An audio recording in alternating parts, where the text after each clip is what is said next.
Hola, hola, ¿qué tal? Muy buenas noches, tengan todos ustedes. El día de hoy me siento muy contenta y muy privilegiada de tener como invitado a Nelson Pineda, una persona que es escritor, conferencista y que ha tenido un contacto con los seres intraterrenales. Él es de la ciudad de Ecuador y ha tenido estas experiencias a través de estos años y el día de hoy nos va a hablar de la Cueva de los Tallos. Bienvenido, Nelson, a este programa. Hola, buenas noches, Miriam. Un placer estar contigo y con todo tu público para poder compartir esto que nos ha tocado vivir en la mitad del mundo en Ecuador. Así es, Nelson. Gracias. Antes que nada, te quiero agradecer esta invitación que has aceptado. Y el día de hoy, fíjate, ha causado mucho interés, como yo decía, no vamos a la velocidad de la luz y que está saliendo muchísima información hoy en día a través de estos seres que nos han entregado todas, pues que nos están dando toda esta información, ¿no? Que hace poco yo me acabo de enterar de los seres ultraoceánicos, ¿no? Que también ya se van a dar a conocer y digo, wow, o sea, qué maravilloso. Pero el día de hoy vamos a hablar de las cuevas de los tallos de Ecuador, porque para mí esto es nuevo, igual para muchos este es un tema nuevo. Háblanos porque tú eres el experto, cuántos años tienes en esto y cuántos años tienes haciendo esta investigación en la Cueva de los Tallos. Perfecto. Mi nombre es Nelson Pineda Brito, soy del país de Ecuador, aunque no estoy en este momento en Ecuador, estoy en Estados Unidos. Estamos hablando de la mitad del mundo. Voy a hablar de un mundo intraterreno que tiene que ver con este gran socavón, con esta gran caverna que se llama la Cueva de los Tallos. Está mal dicho la Cueva de los Tallos porque son las cuevas de los Tallos. En realidad son varias cavernas que quedan en la misma zona montañosa de la cordillera del Cóndor. Me he dedicado a este tema del contacto, porque esto tiene que ver con dos cosas. Esto que les voy a contar tiene que ver con el tema del contactismo y al mismo tiempo con el tema de la investigación. En mi caso he fusionado las dos cosas y he podido dar a conocer a no solo al Ecuador, sino a América entera, lo que yo he visto, lo que he sentido, lo que hemos palpado, y no solamente yo, sino otras personas, de un mundo intraterreno, de un mundo que existiría bajo nuestros pies. Esto es desconocido en realidad. El tema extraterrestre es muy conocido, muy sacado a la luz ya, sobre todo desde que el otro año la NASA lo dijo. Todos estos organismos gubernamentales de Estados Unidos dieron por hecho de que existe vida fuera del planeta Tierra. Los ufólogos, pues hemos venido hablando de esto hace años, nos creían que estábamos locos y recontra locos, pero ahora dicen, estos tipos no estuvieron tan locos, o sea, estuvieron, y en realidad el ufólogo es uno de los más cuerdos que puede haber. Les voy a hablar de este mundo intraterreno. El tema intraterreno es desconocido para la mayor parte de la gente. El tema extraterrestre, muy conocido. El tema intraterrestre, desconocido. Les voy a hablar de toda esta situación que nos ha tocado vivir. Primero vamos a situarnos en donde sería la Cueva de los Tallos y vamos a hablar un poco de la historia, perdón, para que conozcan quiénes son los descubridores, digamos así, qué personajes importantes estuvieron inmiscuidos con esta historia de esta caverna que se van a dar cuenta que tiene una información poderosa, recontra poderosa, información no solamente para el Ecuador, no solamente para Sudamérica, no solamente para América, sino para todo el planeta Tierra. La verdadera historia del ser humano allí escondida en estas cavernas. De eso hablaremos después. Okay. Vamos situándonos en dónde está la caverna Tallos, las cavernas Tallos. Esto queda, repito, en el país de Ecuador, en la mitad del mundo, en las selvas del Amazonas, en lo que se conoce como la cordillera del Cóndor. De mi ciudad, que es Cuenca, se va en auto como 5 horas y se llega a una zona que ya es de los indígenas, Shuar, se llama esta etnia de los Shuar o Shuaras. Ellos son los dueños de las cavernas, sí, son unos indígenas. Antes se les conocía como los jíbaros, pero su propio nombre es Shuar, su etnia Shuar. Entonces ahí se toma una lancha y se transita, se navega un río bastante caudaloso, grande, que se llama el río Upano, conocido para los shuaras como Namangosa, el río Namangosa. Por 20 minutos y se llega ya a la selva. Y para llegar a la caverna Tayos hay que caminar 3 horas. 3 horas. Y hay un descenso, cuando se llega a la caverna, hay un descenso de 64 metros de profundidad. Un edificio de unos 20 pisos, más o menos. Entonces se desciende y ahí viene toda una aventura. Aparte de la aventura de la selva, viene la aventura dentro de la cueva. Son como 7 lugares especialísimos, distintos, 7 paisajes, por decirlo así, en donde uno queda maravillado con la grandeza de lo que puede tener la naturaleza bajo tierra. Flora. Es muy extraño hablar de flora. Así es. Plantas que viven bajo tierra, plantas intraterrenas que no necesitan la energía solar, que el proceso de la fotosíntesis sí se lo realiza a medias, pero ahí están, ellos no necesitan la luz del sol. Han logrado se adaptan al sistema que tiene interno. Flora y fauna. Hay animales dentro de la cueva, animales, insectos, catalogado algunos insectos como 15 tipos de animales, pero ese no es mi especialidad, solamente les estoy dando una idea, eso no me especializo. Para saber que hay vida, saber que hay vida abajo también. Sí, he estado 44 veces dentro de estas cavernas. Uno se empieza a explorar la caverna y hay lo que se llama el arco Juan Morrix, que es en honor a su descubridor, que enseguida vamos a hablar de quién es este personaje, Juan Morrix húngaro.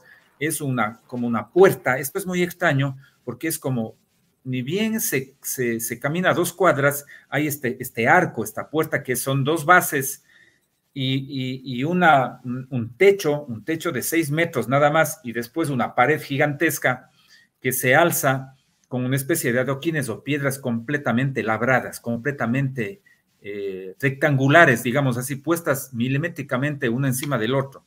Entonces, este es una de las primeras construcciones que habría dentro de la cueva. Después detallaremos un poco más si el tiempo no se nos hace muy corto, del tema de las construcciones dentro de la cueva. Okay.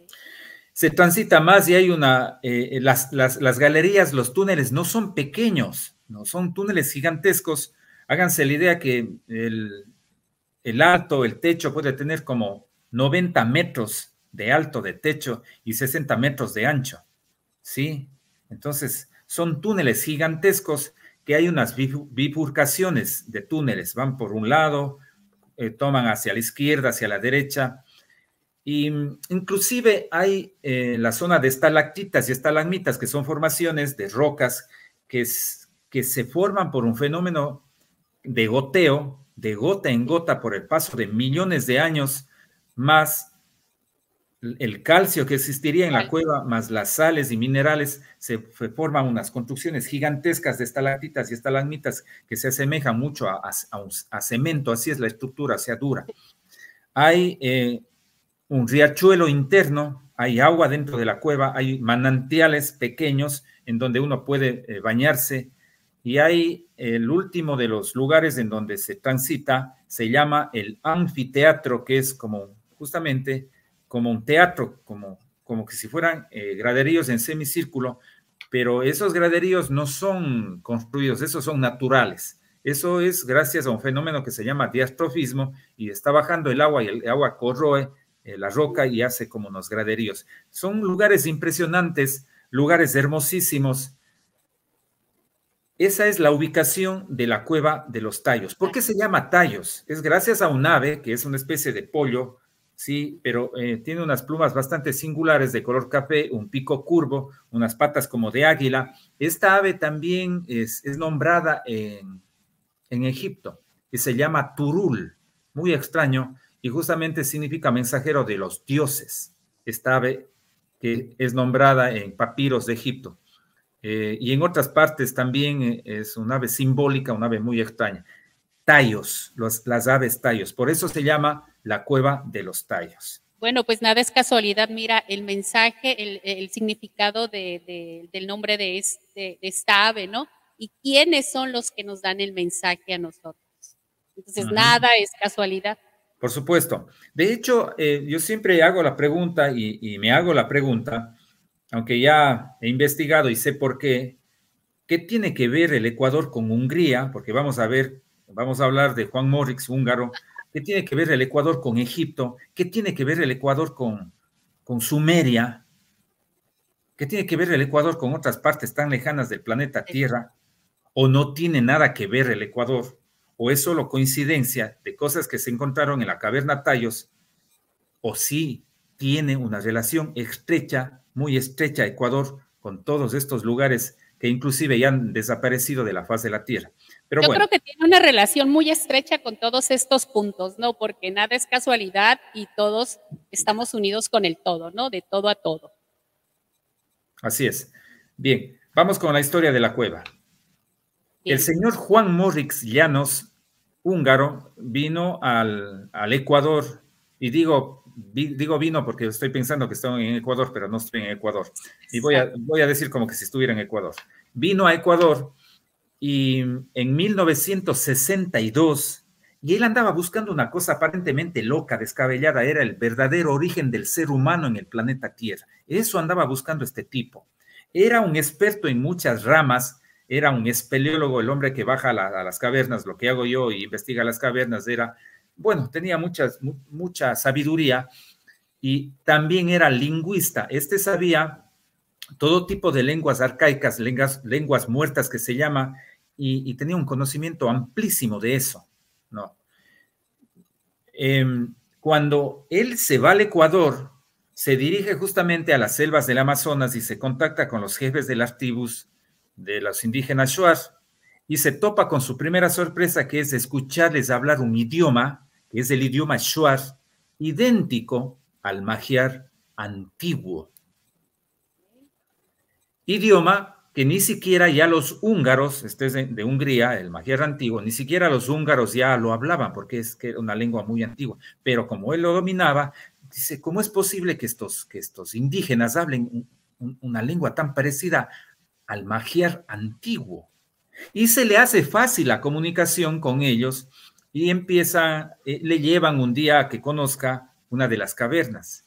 Él se queda maravillado con la grandeza de la caverna, con la hermosura de las cosas de la caverna, y le dan un privilegio que era muy extraño, de que den a un extranjero, sobre todo porque ni siquiera los mismos ecuatorianos, los indígenas en determinados momentos, permitían ingresar en la selva, o permitían ingresar en las cavernas. Sin embargo, a él le dieron un permiso especialísimo, y era el de que él baje solo, entre comillas, a todas las cavernas que él quisiera, o sea, él investigue todo lo que él quiera de las cavernas.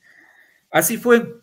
Juan regresó muchas veces y empezó a investigar estas cavernas. Y es así que en esas exploraciones se encuentra con una cosa tremenda.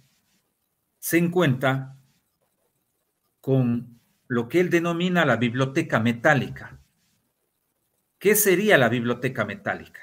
La biblioteca metálica serían planchas o placas en oro, grandes, enormes, en donde estarían llenas de símbolos, de jeroglíficos, de dibujos. Pero no serían docenas de planchas, no. Serían cientos de planchas diseminados por distintas galerías. Cientos y cientos de placas y planchas. Esto se me asimila mucho como a los registros sacáchicos, ¿no? Donde sacas los libros y está toda la información de la humanidad, como en los sacáchicos está toda nuestra información. Aquí estaría plasmada en estas planchas en físico. Sí. En físico estarían plasmadas. ¿Qué es lo que pasa? ¿Qué es lo que hace Juan Morix? Juan Morix, cuando descubre esto, se queda impactado y empieza a descifrar, digámoslo así, con los conocimientos que él tenía de lingüística, empieza a descifrar lo que dicen en estas planchas, lo que dicen en estas placas. Por eso es que él dice que esto es una biblioteca, sí, y él se atreve a decir de que lo que está escrito allí es la verdadera historia del ser humano y que lo que nos han dicho a nosotros en libros de historia, en libros de religión, en los libros científicos es mentira, falso. Él dice que lo que está escrito ahí es la verdadera historia del ser humano. Pues estoy impresionada, Nelson, por todo esto, porque obviamente para mí esto es nuevo y digo, me pone nerviosa, ¿no? Que siempre que estoy de nervios se me traban las palabras y todo esto, pero para continuar con todo esto, Nelson, dinos quiénes son los seres intraterrestres y de dónde llegaron estos seres. ¿Has tenido tu contacto con ellos? ¿Qué te han dicho? Eso lo voy a decir al último de esta charla. Tú quieres adelantar con esa pregunta, pero eso lo voy a decir al último. Ok, tú quieres ir paso. No seas muy curiosa ni muy preguntona. Yo soy curiosa y preguntona. Bueno, vamos a ir en orden. Ok, vamos en orden. Bien, entonces, este es el personaje principal, el descubridor oficial de la Cueva de los Tallos. Sí, sin Juan Morrix no existe Cueva de los Tallos. Se adjudica a otros personajes que dicen que han descubierto más antes que Juan y demás, pero él es el oficial porque ¿qué es lo que pasa cuando él encuentra la biblioteca metálica? Pero no encuentra solamente esto, sino encuentra en otra galería, en otras de sus exploraciones e investigaciones, encuentra lo que él denomina un museo natural. En una de las cavernas hay representaciones de distintos, digamos así, civilizaciones de razas de terrestres, en estatuas. Varias estatuas, varias representaciones de seres humanos, animales prehistóricos también y representaciones de otros animales que ni siquiera se les conoce. Un mega museo allí escondido en una de las cavernas Tallos. Encuentra estas cosas increíbles, increíbles en el buen sentido de la palabra, y cuando él descubre esto, da a conocer al Ecuador. Y él quiso legalizar porque no quería que los saqueadores vayan y encuentren esos tesoros y se roben, porque eso es lo primero que pasa, que cuando hay un descubrimiento, los saqueadores enseguida van, encuentran y se roban las cosas. Eso no pasa.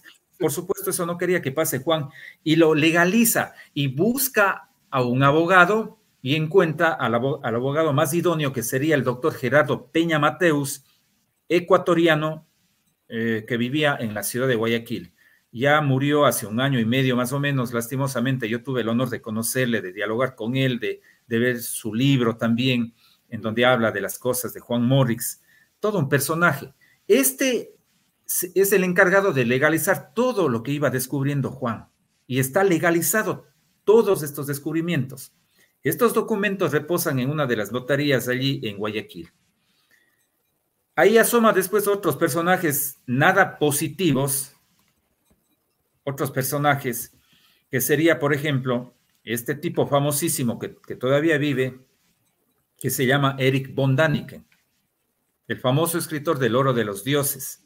Sí. Este llega a Ecuador escuchando esa noticia, esa mega noticia de que en las selvas del Amazonas, en una de las cavernas hay estos tesoros, viene, se hace amigo de Juan Morrix, le logra convencer de que haga una expedición grande. En realidad, Juan sí hizo una expedición ya en 1970 más o menos. Hizo ya una expedición, pero pequeña, una expedición que constaba de 11, 12 personas, que les llevó a una de las cavernas, a la caverna de Coangos, en donde siempre han ido y se han hecho películas y han ido a la gente y uno está yendo de turismo. Les llevó allá.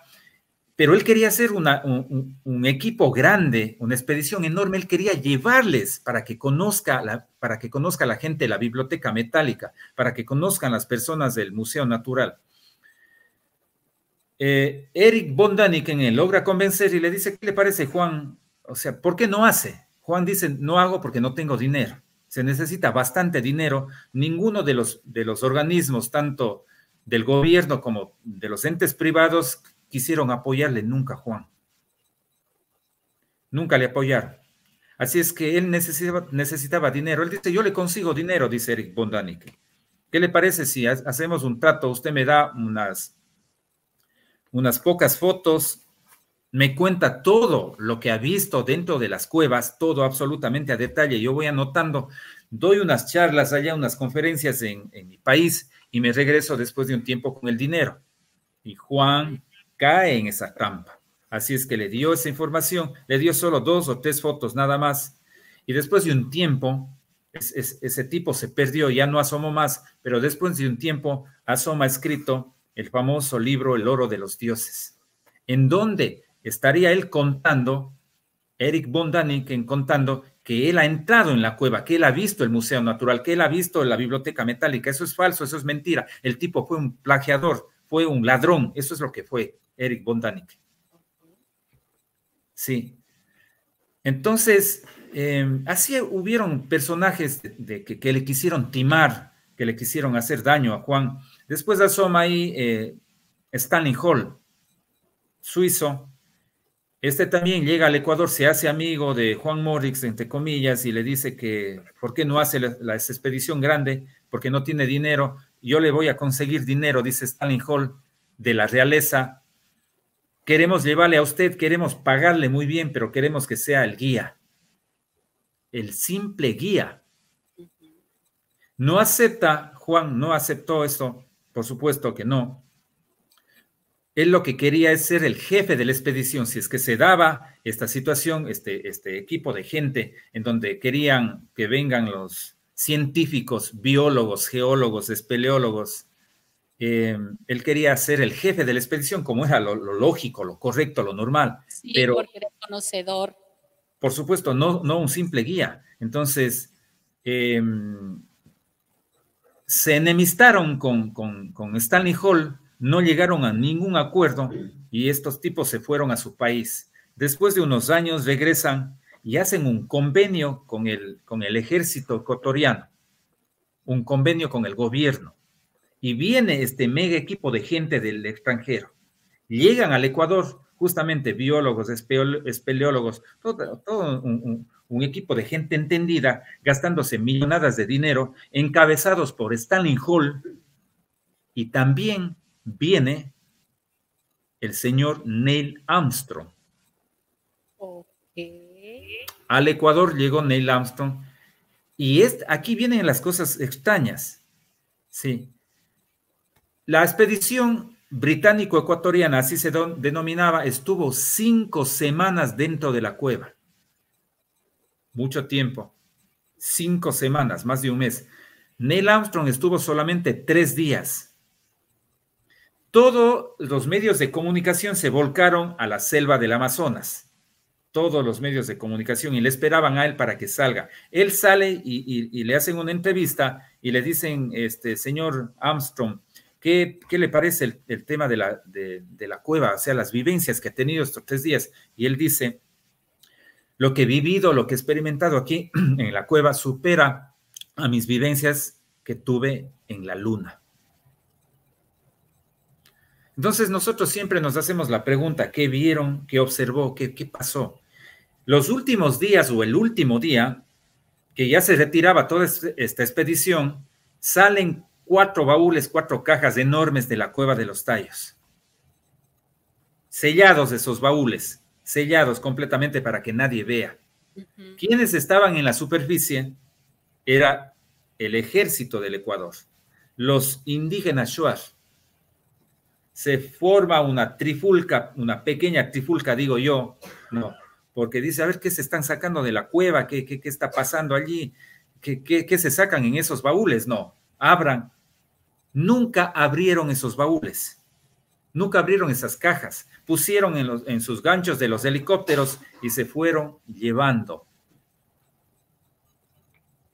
Eso pasó también en el Ecuador, en la Cueva de los Tallos. Todos estos personajes y más personajes tienen que ver con la historia de los Tallos, ¿sí? Entonces, ahora vamos a irnos sentando con el tema de mis investigaciones. Ok, vamos. Sí, vamos a ir por partes. No sean curiosos, amigos. Así como yo, no sean curiosos como Miriam, por favor. favor. Sobre todo, como Miriam, no sean muy curiosos. Sí, primero hay que tener un poco de historia, porque realmente dices, obviamente es importante porque apenas se está dando a conocer en este mundo la Cueva de los Tallos y cuánta información hay en la Cueva de los Tallos, con cuántos portales no está conectada la Cueva de los Tallos, si bien lo dije. O sea, y tienes toda la razón, primero hay que conocer la información y ya después pasar a lo que todos queremos pasar, a lo que todos Exacto. queremos escuchar. Perfecto. Ahora vamos a hablar de mis investigaciones. Según mis 44 veces que he estado en 3 distintas cavernas, Juan Morix habló de que son 7 cavernas, 7 cuevas, 7 socavones.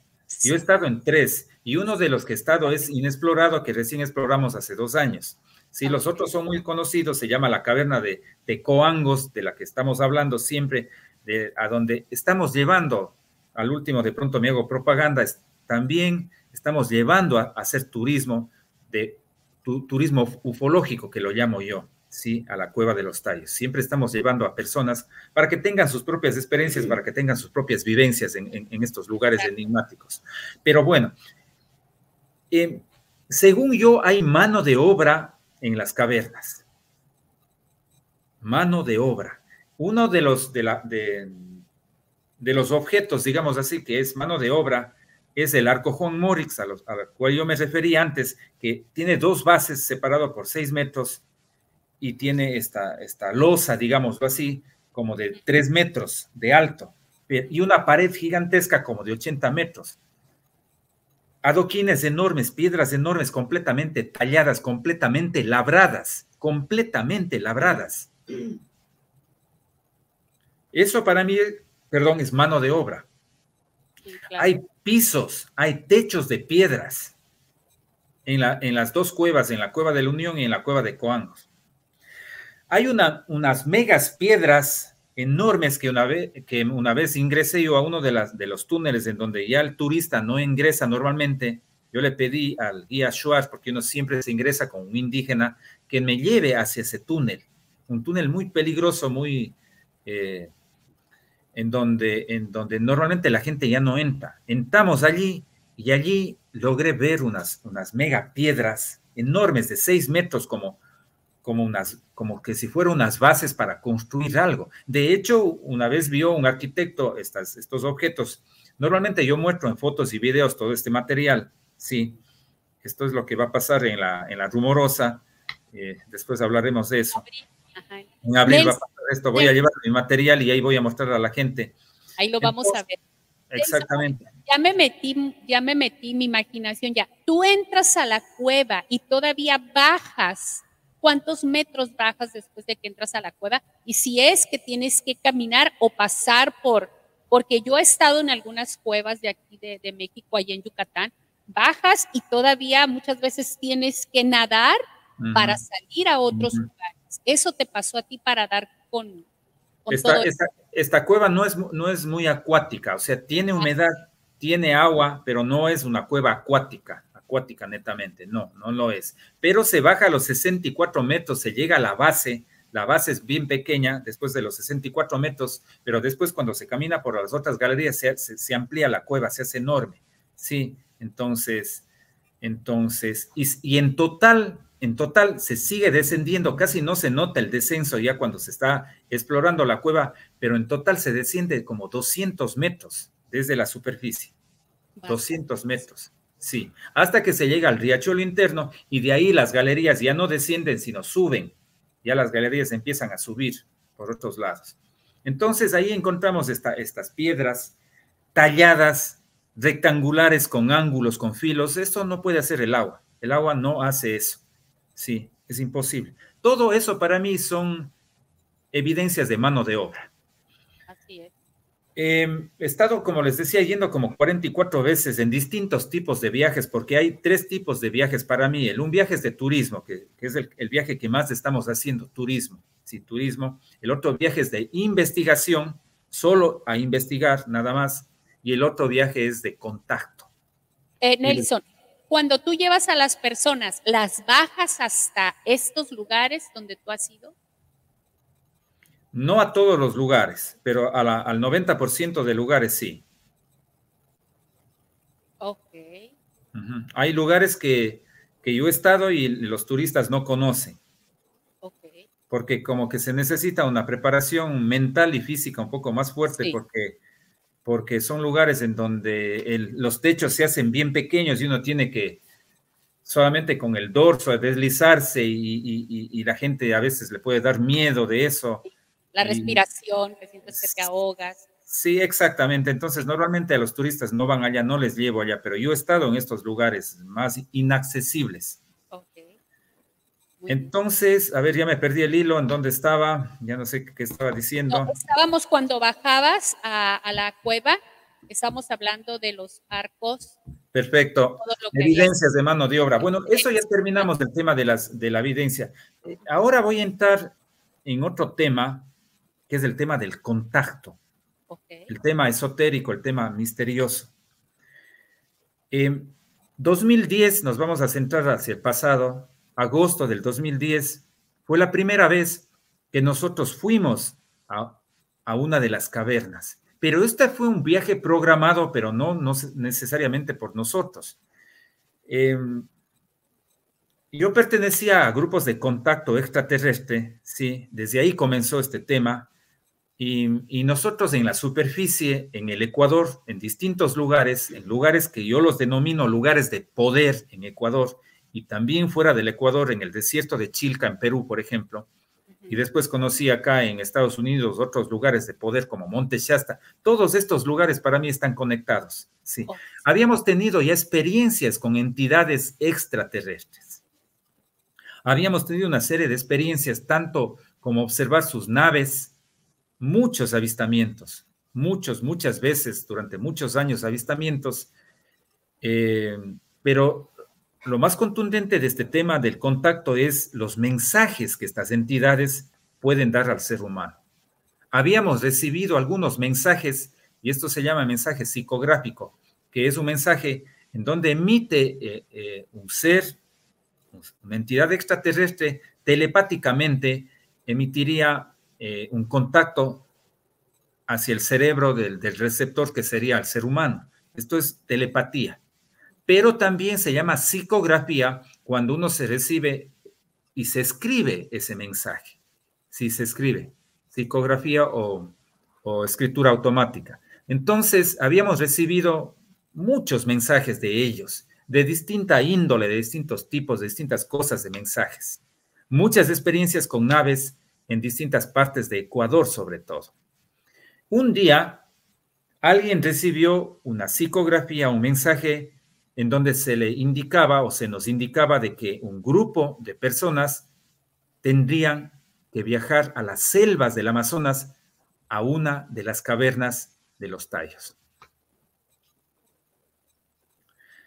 E inclusive en ese mensaje decían que nos van a dar hasta los nombres de las personas que iban a estar inmiscuidas en ese viaje. Pasaron algunos meses de ese primer mensaje, después se recibieron otros mensajes de otras personas corroborando lo que recibió esta persona y a la final se llega a la conclusión de que se debe armar un equipo de contactados y nos fuimos a la caverna. Y digo nos fuimos porque mi nombre también constaba en esa lista de las 13 personas que íbamos a ir a los Tayos. Fue una experiencia que... inolvidable. Estuvimos 4 días dentro de la caverna. Fue extremo nuestro viaje porque nos pasó una serie de cosas, una serie de situaciones. Se inundó la caverna, entre otras cosas. Tuvimos que refugiarnos en un lugar de la caverna por el tema del agua. Bueno, una serie de anécdotas que vivimos.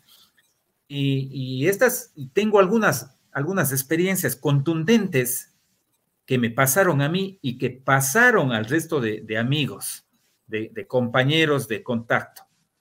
Sí, nos sucedieron una serie de cosas muy extrañas. Nosotros sabíamos en teoría a dónde íbamos. Nosotros sabíamos en teoría qué íbamos a hacer allí.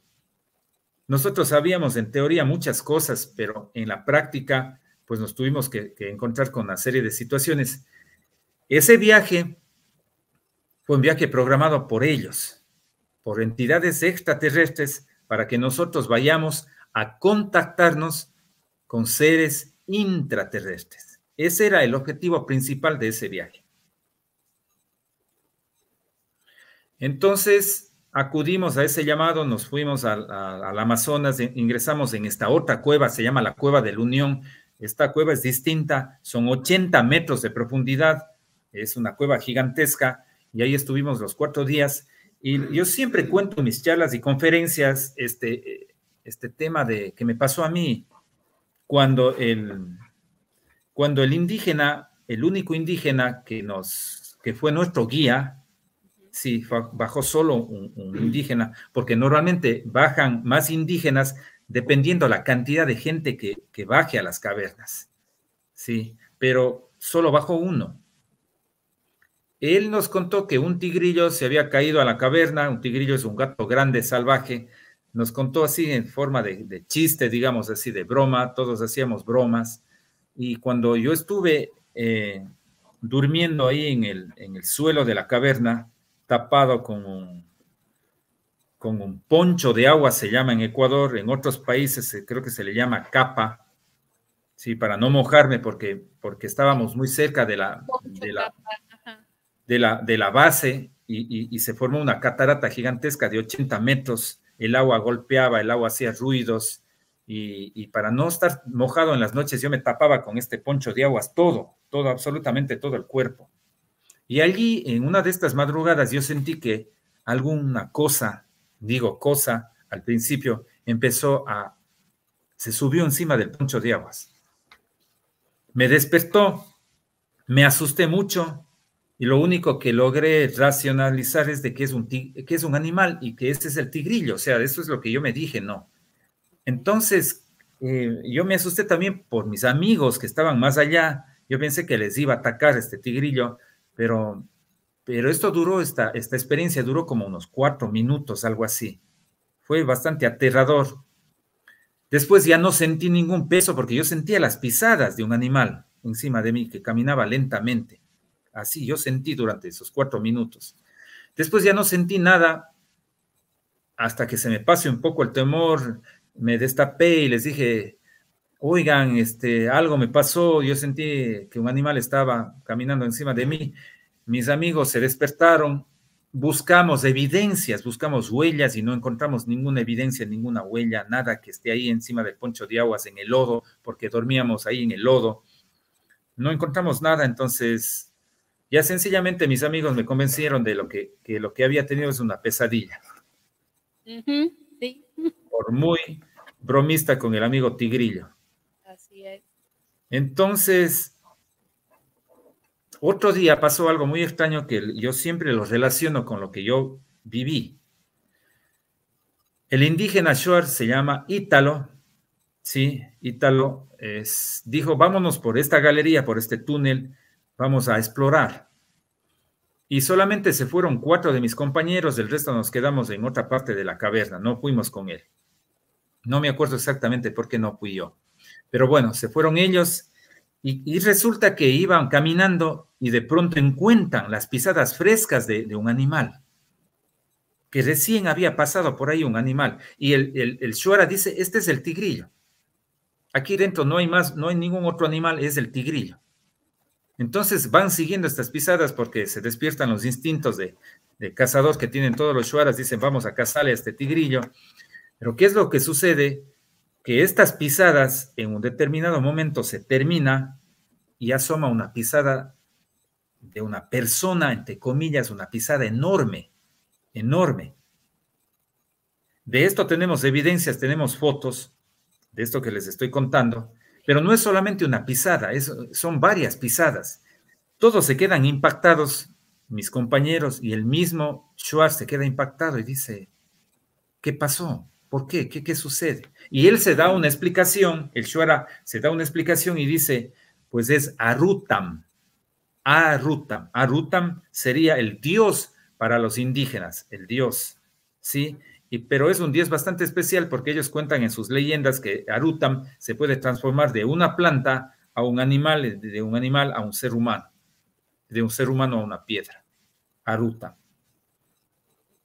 Así es que ya van siguiendo estas pisadas de esta persona, como digo, entre comillas, persona, y estas pisadas llegan hasta una laguna que hay ahí, hay una laguna en esta cueva, una laguna interna.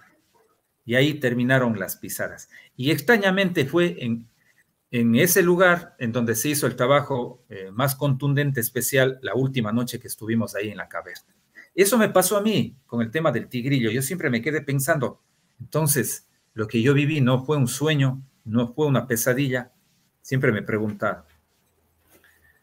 Después también nosotros utilizamos la herramienta de la meditación. Es la herramienta principal para para subir nuestra vibración, para subir nuestro estado vibratorio, sí. Mediante la meditación subimos y podemos contactarnos con otras realidades. Eso es lo que hacemos con la meditación. Así es que hacíamos mucha meditación en distintos lugares de la caverna, en distintas horas, y en un momento que estuvimos en meditación, yo empecé a escuchar una cosa lejana, que parecía como un canto gregoriano, como un canto de opereta, de ópera que cantan los monjes gregorianos, así muy parecido a eso. Pero yo pensé que me estaba imaginando, producto de lo que caía el agua, del sonido y así. Yo dije, no me estoy imaginando nada más. Todos en completo silencio, eso sí, en el grupo, sentados en completa oscuridad, en silencio, meditando. Y después de ese canto se iba intensificando, cada vez más y más y más y más fuerte. Y era como que si una docena de cantantes o de seres estaba rodeándonos al grupo. Se escuchó clarísimo. Y es así que la meditación se terminó. El que guía la meditación dice, a ver chicos, vamos terminando la meditación, vamos a abrir los ojos, vamos regresando, sentimos nuestro cuerpo y etcétera, etcétera. Ya todos así con los ojos abiertos, las linternas prendidas. Mi compañero, que siempre se sentaba a mi lado, Pedro me dice, Nelson, ¿escuchaste tú los cantos gregorianos? Yo le digo, sí. Y César, que estaba al frente de nosotros, otro compañero, dice, ¿ustedes también escucharon? Sí. Más que confirmado. Más que, eso no era una locura mía. Exacto. Y para estar más seguro, les digo, ¿y en qué momento de la meditación escucharon? ¿Al principio, en la mitad o al final? Al final. Al final escuché yo también. Y eso era ya casi al terminarse la meditación. Muy extrañas cosas nos estaban pasando en la caverna, cosas muy extrañas, cosas que tenían que ver con el contacto, que tenían que ver con nuestro objetivo principal. En otro momento, en otra parte de la caverna, estábamos meditando de nuevo y yo empecé a visualizar unos rostros de energía, como 3 rostros de energía, ¿sí? De energía de color inclusive como fucsia, como así. Abro los ojos, yo pensé que me estaba imaginando, abro los ojos y para mi sorpresa veo que esos rostros de energía estaban proyectados en una de las paredes de la cueva a unos 6 metros de donde estábamos todos nosotros. 3 rostros de energía. Yo digo, eso era una proyección holográfica, porque es como una película que estaba proyectado ahí en la roca. 3 rostros viéndonos a nosotros. A mí no me dio miedo en ningún momento ese rato, yo me quedé extasiado observando esos rostros. Y extrañamente después, en los otros días, también contó otro compañero que también había visto él unas siluetas de energía en otras partes de la caverna. Todo eso nos iba pasando mientras estuvimos en esos 4 días. El objetivo se cumplió. El objetivo era contactarnos con una civilización intraterrena, con seres intraterrenos. Después te voy a permitir que hagas las preguntas que quieras de los seres intraterrenos. Gracias, Nelson, muy amable. Entonces, lo más contundente para nosotros no era esas manifestaciones, esto yo lo llamo manifestaciones, distintos tipos de manifestaciones, visibles, audibles y de otras maneras, ¿sí? De estas entidades. Lo más contundente no era eso. Lo más contundente era los mensajes telepáticos y psicográficos que nos empezaron a dar estas entidades intraterrenas. Ellos se comunican con el ser humano de la misma manera que los extraterrestres. se comunican mentalmente, se comunican telepáticamente, no utilizan el habla. Sí, nos dieron algunos mensajes y cada uno íbamos anotando. Yo recibí algunos mensajes, recuerdo uno de los mensajes que me mostraron, porque la telepatía no solamente escuchar lo que te dicen, no, y uno no se escucha en el oído, se escucha adentro en la cabeza, sí, y te proyectan imágenes full color, uno va viendo las imágenes que ellos proyectan y también te proyectan emociones. Todo eso pasa en el rato de la telepatía. Entonces yo me mostraron a mí parte de su historia, quiénes eran sus padres, y aquí tiene que ver el tema de la Atlántida. La Atlántida está completamente ligada con la Cueva de los Tallos. Sus padres serían los atlantes, una raza híbrida, una raza mitad extraterrestre y mitad terrestre, con unas que tenían grandes conocimientos tecnológicos, una tecnología avanzadísima. Sí, esta misma tecnología todavía tienen estas entidades que serían los hijos de los hijos de los hijos de los atlantes.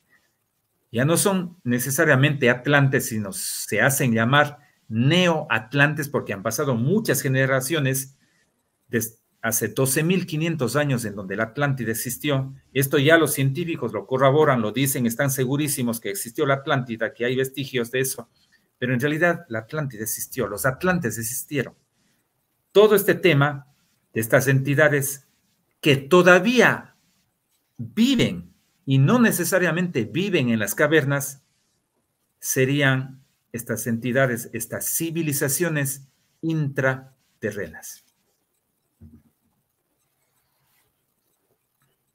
Te quedaste muda, ahora sí. No, es que te estoy poniendo atención porque para mí todo esto es nuevo. Ya vamos con el Atlántida, con los atlantes, los extraterrestres, los terrestres, es esta fusión para que ellos nacieran, ¿no? Sí, te cuento que el tema de la Cueva de los Tallos tiene muchas aristas. Sí, por eso qué importante era que tú... Muchas aristas por distintos lugares, de distintas ciencias, y esté relacionado con muchas cosas. Claro. Ni siquiera a primera vista parece que hubiera relación, pero la Cueva de los Tallos está relacionada con muchísimas cosas. Por eso decíamos, yo te estoy escuchando, te estoy poniendo atención porque te digo que para mí todo esto es nuevo. Es muy interesante toda esta información de que cómo se está uniendo del todo con el todo. Ya fíjate hasta dónde vamos. Por eso es muy importante que tú nos dieras toda esta información para llegar a las preguntas y respuestas que todos queremos saber. De hecho, querida amiga Miriam, te cuento que en las entrevistas uno no se acuerda de todo. Hay mucha más información de esto, claro, de los tallos, hay muchas más cosas que uno omite, no se acuerda y así. Yo te estoy hablando de las cosas básicas del tema intraterreno. ¿Sabes qué es lo que también me impresionó ahorita a mí, a muchos, ya después cuando vean a futuro esta grabación? La experiencia que ustedes viven, ¿no? Los que están dando a conocer toda esta información, como dices, a través de la meditación, el sentirlo, el recibir, el mirar, el tener esta información en vivo y a todo color. O sea, la tienen en todas las formas ahorita, no nada más es como decir, ¿sabes qué? Yo medité, lo miré. No, tú la tienes de todos los tipos. Ha sido tanta experiencia, tantas veces que he estado ahí. Así es, mira, bueno, voy a ahorita poner esta pregunta que te hacen, no sé si es para más adelante, pero dice Litzian Gutiérrez, dice, yo en un sueño soñé que estaba en una caverna y vi un ser bajito de color morado con ojos negros, parecía un extraterrestre y me dio justo un mensaje por telepatía. Lo sentía frío, pero no me dio miedo. Nunca me había pasado esto y justo fue hace unos días. Muy interesante. Te cuento que hay unas entidades, porque esta es una especie de sociedad, vamos adentrándonos en el tema de los intraterrenos. Esta es una especie de sociedad que habitaría bajo tierra. Podríamos de pronto detallar algo de lo que yo conozco de estas entidades. Tampoco sé todo. Yo conozco solo una gota de cosas. No sé todo. Hay cosas que no sé. pero también hay otro tipo de seres, sí, de seres, de entidades que de pronto se parecen mucho al sueño que ha tenido este amigo. Es una Son, amiga, son Cristian. entidades físicas, se llaman los Sunkis, son seres pequeños de brazos delgaditos, de todo el cuerpo bien delgado, miden como 1,50 m, 1,40 m, ¿sí? De ojos bien grandes. Son criaturas que fueron creadas dentro de las cavernas hace millones de años. Se llaman los Sunkis. De pronto soñó con un ser de estos porque es bastante parecido a lo que son estas entidades, los Sunkis. Son unas criaturas físicas, repito, muy ágiles, como si fueran niños. Su personalidad es como de niños muy ágiles, juguetones, que muy pocas personas han logrado verles a ellos, pero existen también allí. Nelson, antes de pasar a las preguntas que quiero hacerte, se me vino ahorita. ¿Tallos tiene relación con Monte Shasta y Chambala? Claro que sí. Lo que pasa es de que el mundo intraterreno de estas galerías gigantescas se habla de que están todas conectadas físicamente en una red de túneles. Tomemos como punto central el Ecuador porque está en la mitad del mundo, Tallos, sí. Ahí habría estas gigantescas cavernas. Hacia abajo iríamos a Perú, siguen las cavernas, Bolivia, Chile, hasta la Patagonia. Subimos hacia Colombia, Venezuela, Centroamérica y llegamos a Monte Shasta. Llegaríamos a Monte Shasta, en donde también estuvimos hace un año, hicimos unos trabajos especiales, es una de mis misiones, que tiene que ver con unos objetos que se llaman los discos solares, que también tienen que ver con la Cueva de los Tallos, los discos solares. Otra de las dudas que me entran a mí, por ejemplo, Monte Shasta tiene mucha relación con la Hermandad Blanca. ¿Tallos también? Esto no te lo dije y es muy buena tu pregunta, muy buena. Esto no te dije. Estas entidades nosotros les hemos puesto distintos tipos de nombres, los intraterrenos, los así, pero ellos se hacen llamar los maestros de la Hermandad Blanca. Ese es el nombre que les gustaría que les llamen a ellos, maestros de la Hermandad Blanca. Entonces es la misma Hermandad Blanca que existiría en el Monte Shasta. La misma. Ok, esta pregunta, bueno, yo conozco, por ejemplo, a un maestro de la Hermandad Blanca, que es Melquisedec. ¿También tiene relación Melquisedec con esto o ya es otra cosa? No te sabría decir porque no me han presentado a ese amigo maestro. Es un maestro ascendido, pero bueno, yo he escuchado, más o menos he leído de él, no de la Biblia, también viene en uno de los libros de Enoch, este maestro, ¿no? Que tiene mucha relación. Muy conocido Melquisedec, pero no te sabría responder tu pregunta. Sí es, ok, bueno. Nelson, ahora sí vamos a lo que yo te quería preguntar, porque esto sí para mí me interesa como a muchos, ¿no? ¿Quiénes son los seres intraterrestres y de dónde llegaron? Porque ahorita empezaste eso con lo del Atlántico. Claro, sus padres son los atlantes. Hubo un problema en el planeta Tierra. Vamos con la historia rapidísima de la Atlántida para poder entender quiénes son estas entidades. Sí. Los lemurianos, que serían nuestros padres y africanos, sí, la primera raza originaria, los famosos Adanes y Evas, muchísimos Adanes y Evas, y creación no de mano directa de Dios. Este es un tema muy álgido, que no voy a hablar hoy día noche de ese tema. Sí. Nosotros somos creación de entidades extraterrestres. Sí. La raza humana estuvo creada y se formó la civilización de la Lemuria. Siempre estábamos en constante vigilar, digamos así. Llegaron unos vigilantes de extraterrestres, sí, de las Pléyades, comandados por semiasas.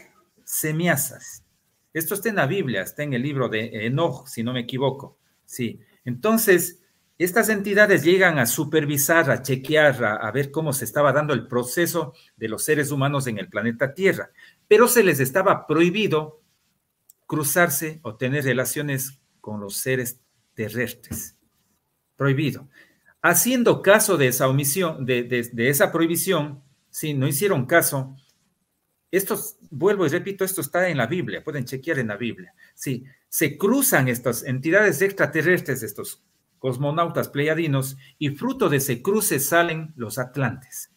Esto no debía pasar, esto no estaba programado que pase en la historia del planeta Tierra ni en la historia del cosmos, pero pasó. Sí, pasó. Así es que se crea la otra raza paralela ahí mismo en el planeta Tierra, que serían los atlantes. Se les obliga a sus papás a que vuelvan y les chequeen y les controlen y les cuiden a sus hijos. Y es así que cuando regresan de nuevo estos pleiadinos, les dan la tecnología avanzada que estas entidades extraterrestres manejan. Por eso es que los atlantes manejaban inclusive armas nucleares hace más de 12.500 años. Es una locura pensar de que esto pasaba en el planeta Tierra, pero se manejaban armas nucleares. Y de hecho, por esa detonación de esas armas nucleares, se dio este mega cataclismo en donde se produjo el diluvio universal que se llama.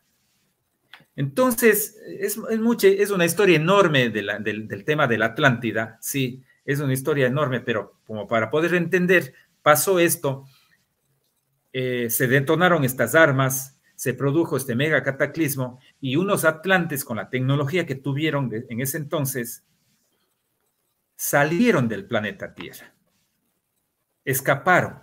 Otros atlantes murieron en el planeta y otros más buscaron un refugio. Y el refugio más idóneo era justamente estar en cavernas, ingresar en las cavernas, en las oquedades de la Tierra, tapar, no sé cómo taparían, y adecuaron las cavernas.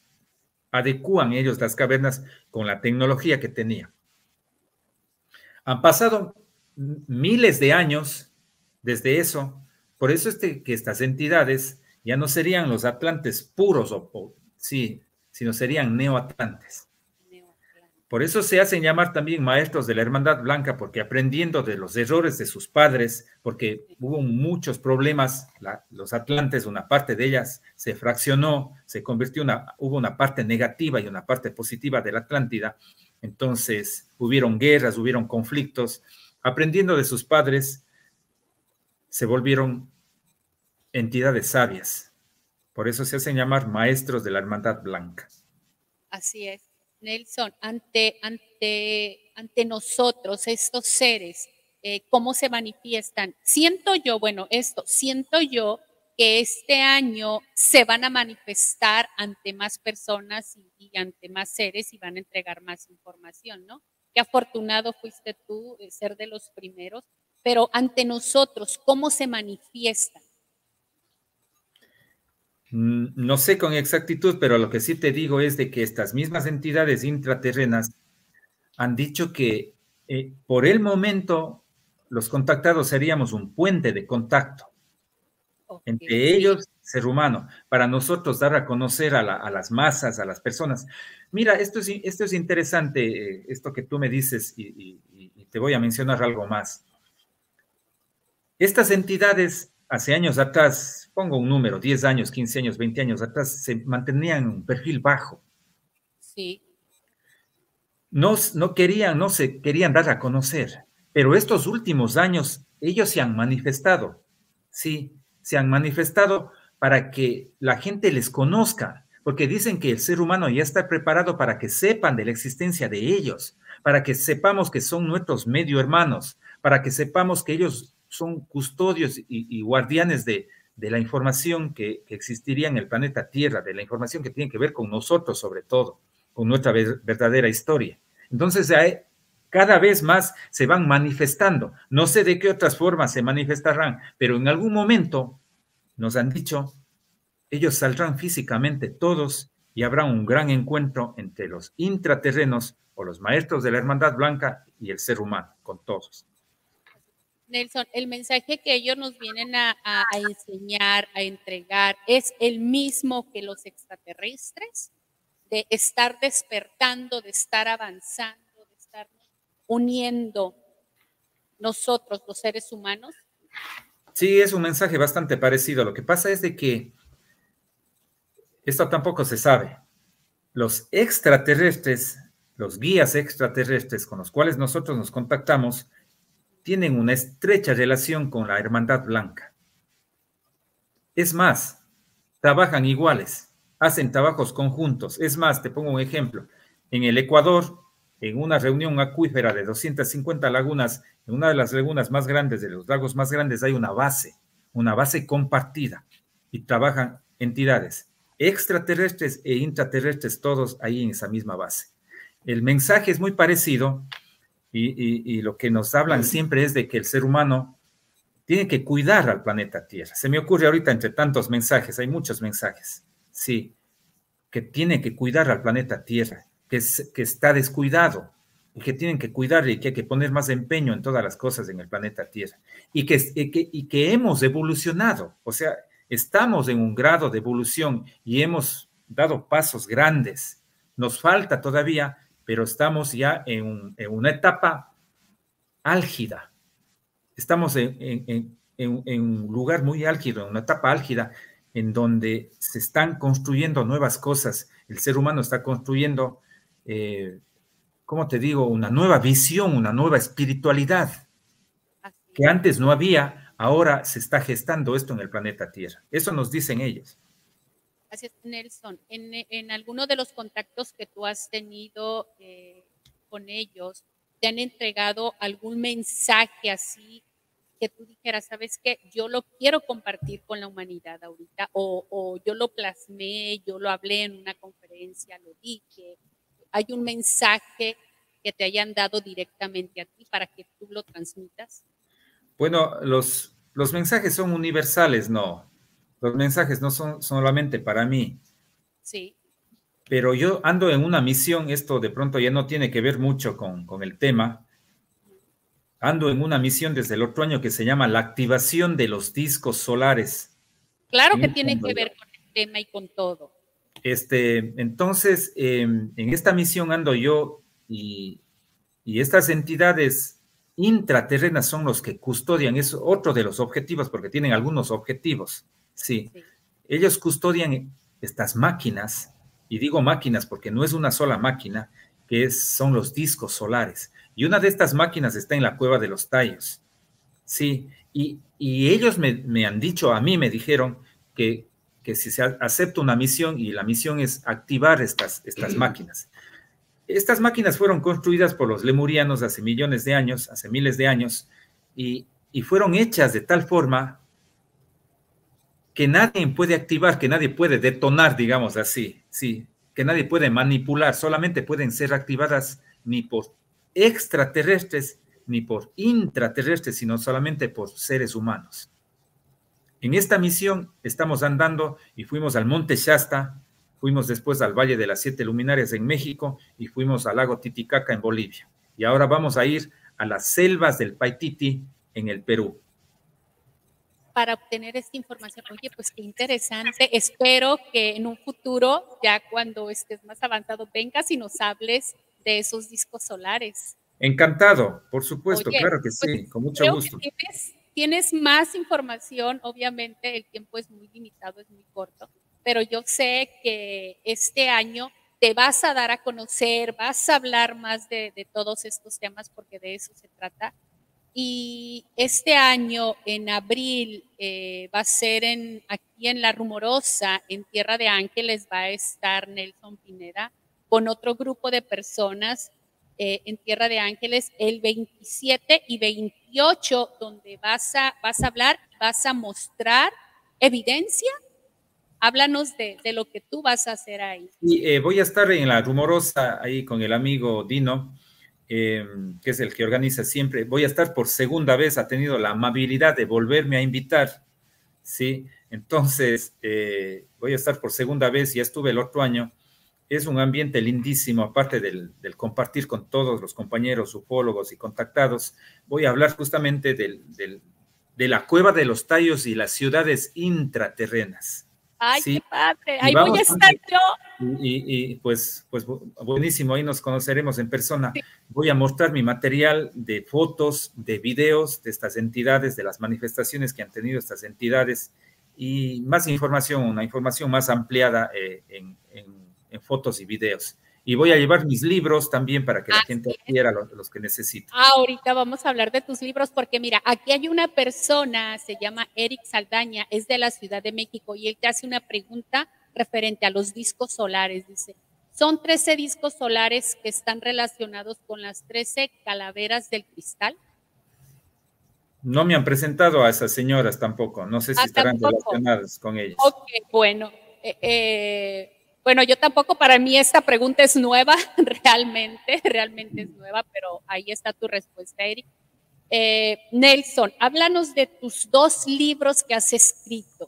¿Cómo se llaman? Aquí los vamos a promocionar tus libros y dónde los podemos obtener. Ok, lastimosamente no tengo aquí porque este fue un viaje imprevisto a California y no tengo aquí los libros, si no les mostraría. En mi primer libro se llama Aventuras en el Santuario de la Cueva de los Tallos. Este libro habla justamente de mis primeros viajes, de la primera vez que fuimos a la caverna, de estas experiencias que yo les conté, del tigrillo, de estas entidades holográficas que vimos, de todo eso y de otras cosas más, de otros viajes que hemos hecho con otras personas, sí, de viajes extremos también, de cosas fuertes que nos han pasado en las cavernas. Habla de todo esto, habla de la Hermandad Blanca, habla de la historia de la caverna. Ese es mi primer libro. Mi segundo libro, que es un libro nuevo, tiene hace 4 años nada más, se llama Extraterrestres, el tesoro del Amazonas. ¿Por qué? Fusiono las dos cosas del tema extra con intraterrestre porque es como una continuación de mi primer libro, en donde ya hablo un poco más de lo que es la biblioteca metálica en este segundo libro. Hablo de lo que es el Museo Natural. Muestro en imágenes, no fotos, sino en imágenes, cómo es la biblioteca metálica, cómo sería el Museo Natural. Y hablo de otras cosas más, las bases que existirían en Ecuador, las bases compartidas, las bases en donde trabajarían estas entidades extra e intraterrestres. Y muchas cosas más hablo en mi segundo libro. Estos libros solamente los tengo yo y los puedo enviar a cualquier país. Si alguien lo pide, pues les llegan en una semana nada más y con mucho gusto les envío los libros físicos y también tengo libros digitales que se les envía al correo.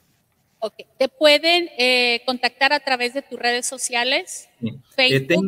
En Facebook me van a encontrar como investigador Nelson Pineda Brito. Repito, en Facebook, investigador Nelson Pineda Brito, y en YouTube tengo un canal que me van a encontrar como ufólogo Nelson Pineda Brito. Exactamente. Muy bien. Pues Nelson, muy interesante tu plática. Creo que nos hace falta tiempo, ¿no? Porque tienes demasiada información y obviamente me encantó la manera en que tú nos lo hiciste desde la A a la Z, ¿no? Primero lo primero y después lo que continuaba, ¿no? Lo de las preguntas, que eso lo hace más interesante, porque realmente, como yo te decía, no teníamos toda esta información. Para mí la Cueva de los Tallos es algo nuevo. Es un conocimiento nuevo que ha llegado para mí. Tú eres nuevo, un maestro nuevo que llegó a mí. Entonces, imagínate, ¿no? ¿Cuánto más vamos a tener en este mundo? ¿Algún mensaje que nos quieras dejar aquí en este programa, Nelson? Pues que sigamos abriendo nuestras mentes y nuestros corazones a estas realidades que en realidad son nuevas para nosotros, pero siempre han estado aquí. Nosotros convivimos con una serie de realidades, con una serie de misterios que están bajo nuestros pies y en la superficie y al lado también en planetas muy cercanos a la Tierra. Todo esto hace una conjunción de sabiduría. O sea, lo importante, lo contundente es la información que tenemos, ¿sí? Y hay mucho conocimiento que se necesita que salga a la luz. En esto nos encontramos, en este trabajo constante, nos encontramos haciendo todo el tiempo y dando a conocer estas cosas que nos han tocado vivir y que me gusta compartir con todos. Así es, pues muchas gracias, Nelson, por haber aceptado esta entrevista y no Sí. me queda más que agradecerles a ustedes y recordarles que aquí hablamos desde nuestra verdad, de mi verdad y nuestra realidad. No sin antes decirte que encuentres tu propia verdad. Así es que los espero para la próxima y muchísimas gracias a todos. Bonita noche